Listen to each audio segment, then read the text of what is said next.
Hey everybody, thanks for joining me for another airgun video. In this one here, I want to show you another Sheridan of mine. This is a Sheridan C Series, also known as the Blue Streak. They also made a model called a Silver Streak that was nickel plated. This is the Blue Streak because it's not. This one's has been a little bit customized as far as the stock goes. This is one of the very last ones made by Benjamin Sheridan before Crosman took them over. So, little backstory there. Sheridan started in 1947, making very good quality air guns. They were a little bit the super grade, the first one, the Model A super grade. Never owned one, but I've seen them before. Air gun shows. Super high quality, but I think they were priced a little bit high back in 47, so they didn't sell too many of them. And I say high for that time. Now everything's ridiculously high. But yeah, so Sheridan had a really good run up until 1977, and then Benjamin bought them out.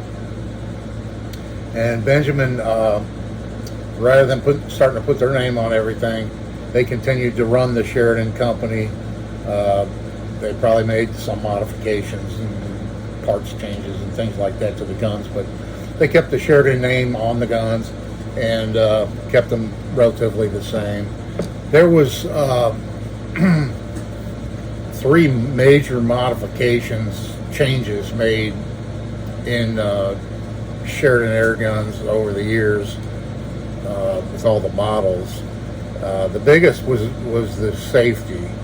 The very early versions had a I guess you call it a grip safety, similar to a 1911 style. I think they referred as a thumb safety. Fortunately for those models, they weren't very comfortable for a lot of shooters. Their hand position was kind of awkward in order to use it. And then, so yeah, that was that type of safety was from 1949 to 1963.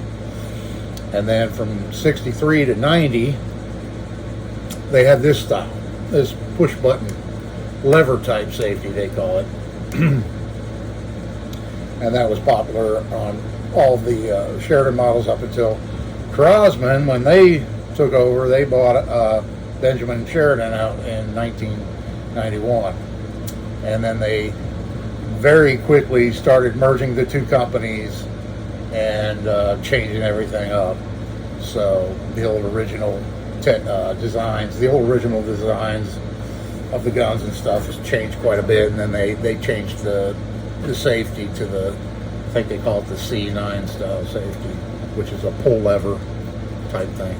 Anyway, we'll talk about this one here. It's a zoom in on the stampings here on the gun. Sheridan Products, Racine, Wisconsin, and the zip code on that side.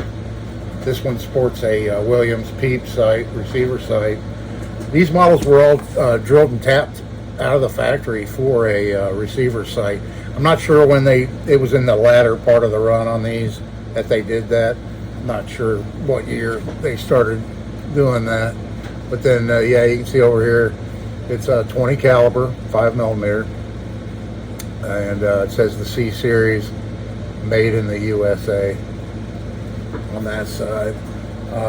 My dad made this stock, raised cheek piece stock for it years ago when he bought it. He bought this gun in 1990, and the serial number is 532224 is the serial number, and I believe 560,000 was the very last one made. So this was one of the very last ones made out of the factory. My dad made this brass guard for it. I believe the factory guard was plastic, and then when he made this raised cheek piece walnut stock for it and forearm, he didn't want to put that back on, so he made a brass one and put on there. This thing pumps up, holds air great. They all those people out there with chronographs. I don't have a Chrony anymore, but this one was probably Chrony back when I had one, but I can't remember. I didn't write any of that stuff down, but they seem to be pretty much similar to my Crosman Pumpmaster 1400. That's in pieces right now, by the way. I'm waiting on parts for it. That one viewer said that it might be the quad seal if it wasn't the pump cup, and that's the case. Yeah, it's quad seal. So yeah, I'm waiting on parts to get that one back up and running. But yeah, somewhere in the 550 to 600, 650 range with 8 pumps or less. Generally, I shoot mine like 6 pumps. Is usually what I do. But yeah, it's got a hooded front sight. I'm not sure if that's factory. My dad might have put that on when he put the receiver sight. These receiver sights, yeah, I looked them up, and in 1990 you could pick one of these up.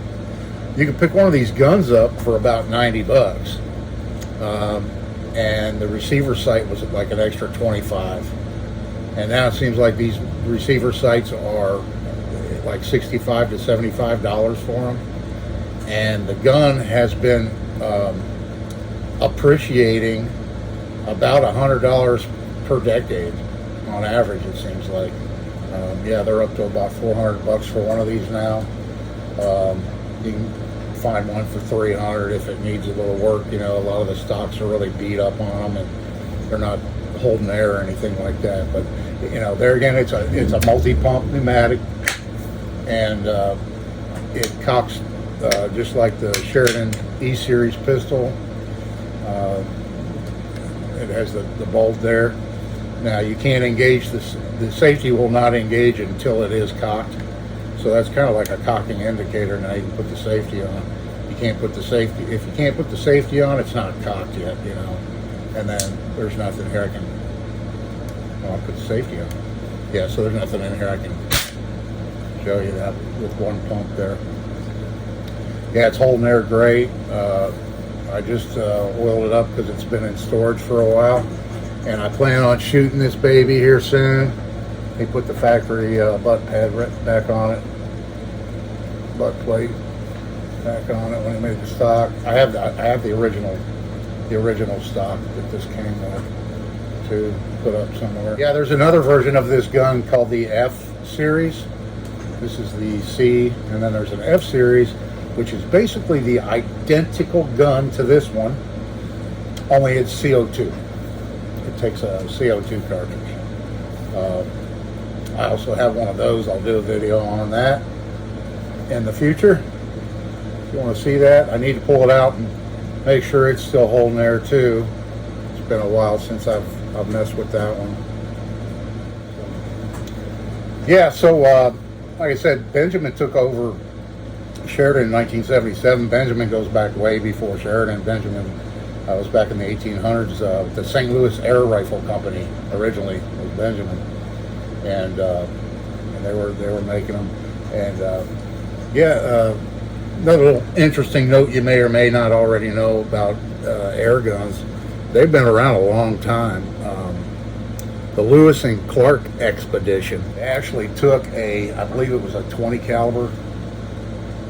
I could be wrong on that, but it might have been a 30 caliber or something, air rifle with them on that expedition, and used that to obtain a lot of their food that they ate along that trip when they were heading west exploring and everything.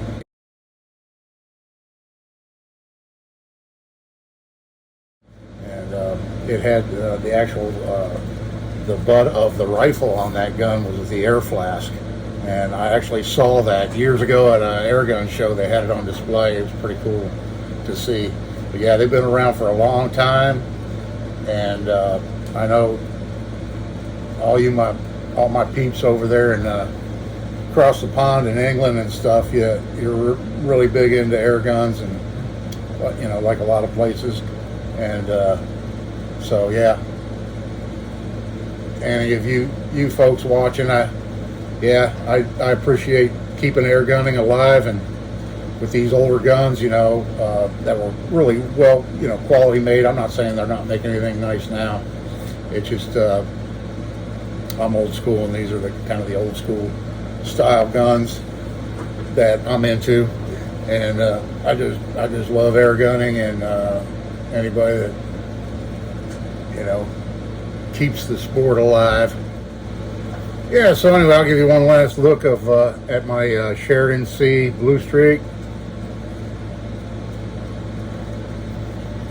with custom stock and pump arm, hooded front sight, Williams receiver peep sight on it, and yeah, one of the very last ones made. I should say too, I have plans in the future to make a video when I get set up to shoot a lot of these air guns that I'm showing in these videos, and yeah, plink around with them, get set up where I can maybe get a couple of different cameras set up, you know, where I can have a camera on the target and that kind of thing, and we'll do a little plinking. Maybe I've got a metal target trap thing I made. Maybe use that, some paper targets or something like that, and yeah, shoot some of these guns that I'm showing you on the YouTube videos. So yeah, I appreciate you watching. This is Dave. See you in the next one.